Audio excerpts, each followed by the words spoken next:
We have all decided you don't live here anymore, my mom said, her voice cold, sharp, final. I remember the exact moment those words hit me, like someone had ripped the air out of my lungs. The world went silent for a second, except for my daughter's soft whimper behind me. It was raining, my clothes were soaked through, and we were standing on the front porch of the house I grew up in. My own mother, my family, the people who were supposed to be my safety net, stood in the doorway, refusing to let us in. My little girl, only 6 at the time, clutched her pink backpack and asked me, "Mommy, can we go inside now?" I didn't know what to say. I didn't have a home anymore. Tell me, what would you have done in that moment? Would you have begged to stay or walked away with what little dignity you had left? It all started about a year before that night. I had been living with my parents after my divorce. My husband, or rather, my ex-husband, Ryan, had left me out of nowhere. One day he said he was going to work, and the next I got a text saying he was moving out and wanted a divorce. He didn't even face me, just left. I had nowhere else to go, so I packed up what I could, grabbed my daughter, Emma, and went back to my parents' house. At first, my parents seemed supportive. My mom said, "You'll get back on your feet. Stay as long as you need." My dad didn't say much, but he nodded in agreement. I thought maybe this was a fresh start. Maybe things would get better. For the first few months, it wasn't too bad. I helped around the house, did laundry, cooked dinner. Emma loved being around her grandparents. She'd sit on my dad's lap while he watched TV or help my mom in the garden. But little by little, I started noticing things changing. My mom would make small comments that stung. Things like, "You really should have tried harder to make your marriage work." Or, "Maybe if you weren't so emotional all the time, Ryan wouldn't have left." I brushed it off at first. She'd always been critical, but I thought she was just stressed. Then my younger sister, Danielle, moved back home. She was 26, single, and, unlike me, child-free. My parents adored her. She was the successful one, the one with the good job, the social life, the freedom. When she moved back, it was like all the air got sucked out of the house for me. Danielle didn't like Emma much. She'd roll her eyes when Emma laughed too loudly or complain that Emma's toys were everywhere. One night, I overheard her whispering to my mom in the kitchen, "It's not fair that she just gets to stay here for free. She's not even trying to move out." My mom didn't say anything, just sighed, like she agreed. After that, things got worse. My mom started charging me rent. I didn't mind paying something, I had a part-time job at the time, but what she asked for was almost half my paycheck. I could barely buy groceries or clothes for Emma. Every time I was late with payment, she'd make a comment like, "You know, Danielle never asks us for anything," or "You should be more responsible. You have a daughter to think about." The guilt and stress built up until I felt like I was walking on eggshells in my own parents' house. Then came the breaking point. One evening, I came home from work to find Emma sitting on the front steps crying. My mom had locked the door. When I finally got in, I found out why. Emma had accidentally spilled orange juice on the living room rug. My mom was furious. She yelled at her, saying she was out of control, that I didn't discipline her enough. I told my mom to calm down, that she was just a kid, and that's when my mom snapped. "You always have an excuse. You've been nothing but a burden since you came back here." I remember my hands shaking as I grabbed Emma and went upstairs. That night, I cried silently, praying things would go back to normal. They didn't.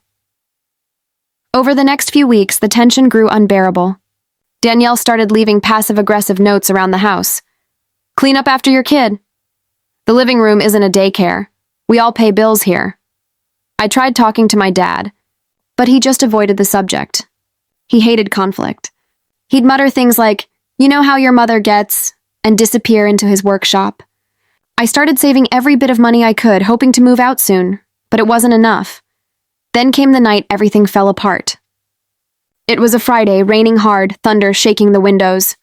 I was late coming home from work. Traffic had been terrible. When I pulled into the driveway, I noticed Danielle's car parked in my old spot. I didn't think much of it until I walked up to the front door and realized it was locked. I knocked. No one came. I rang the bell. Still nothing. I called my mom's phone and she answered, her voice flat. "Don't bother coming in," she said.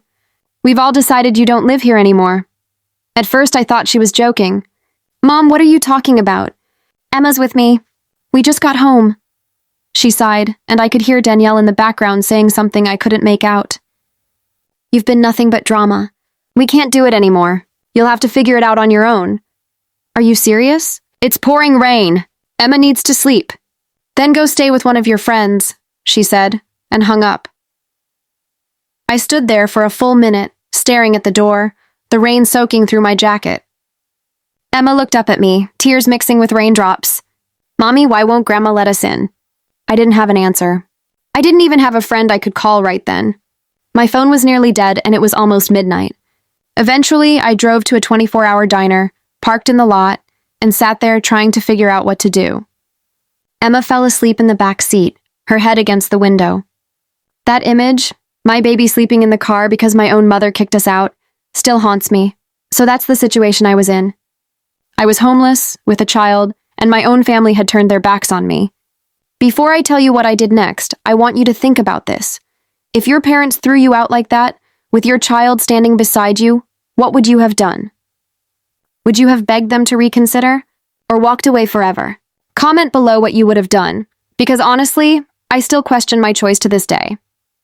I decided to leave. That night, I drove to a cheap motel about 30 minutes away. I used the last bit of cash I had to pay for a room. Emma was half asleep, clutching her teddy bear as I carried her inside. The next morning, I called my boss and explained everything. To my surprise, she was kind. She helped me connect with a local shelter that supported single mothers. It wasn't easy. Those first few weeks were humiliating. But I kept going for Emma. I took extra shifts, saved every penny, and slowly, things started to change. Months went by. I got a small apartment, nothing fancy, just a one-bedroom, but it was ours. For the first time in years, I felt like I could breathe. Emma decorated her corner of the room with drawings and fairy lights. We made it home. I didn't hear from my family for almost a year. Not a call, not a text. Then one day, out of nowhere, I got a message from Danielle. Mom's been asking about you. She's not doing well. Maybe you should visit. I didn't reply at first. I didn't know if I wanted to. But after a few days, I thought about Emma. She deserved to know her grandparents. So, against my better judgment, I went. When I pulled up to the house, it looked smaller somehow. My mom was sitting in her chair, frail, older. When she saw me, she started crying. I made a mistake, she said. I thought I was teaching you to be independent. I didn't realize I was destroying my own family. I didn't know what to say. Part of me wanted to yell, to tell her how much pain she'd caused. But instead, I just said, "You did destroy us, Mom, but I'm still here." She nodded, tears streaming down her face. "I'm sorry," she whispered. I forgave her, at least enough to move on. But things were never the same again. Even now, years later, I still wake up sometimes wondering how a mother could turn her own child away like that. Maybe she thought she was doing the right thing. Maybe she just couldn't handle seeing me struggle. Either way, I learned one thing. Family isn't always the people you're born to. Sometimes it's the ones who choose to stand by you when everyone else walks away. So that's my story. I went from being homeless, locked out in the rain with my daughter, to building a life for us from scratch. If you were in my position, would you have gone back to forgive your mom or cut ties forever? I still don't know if I did the right thing. Like this video if you were on my side. If you believe no parent should ever abandon their child like that. Subscribe for more stories like this, and let me know your thoughts in the comments. Was I too forgiving? Or did I do the right thing? I'll see you all in the next story.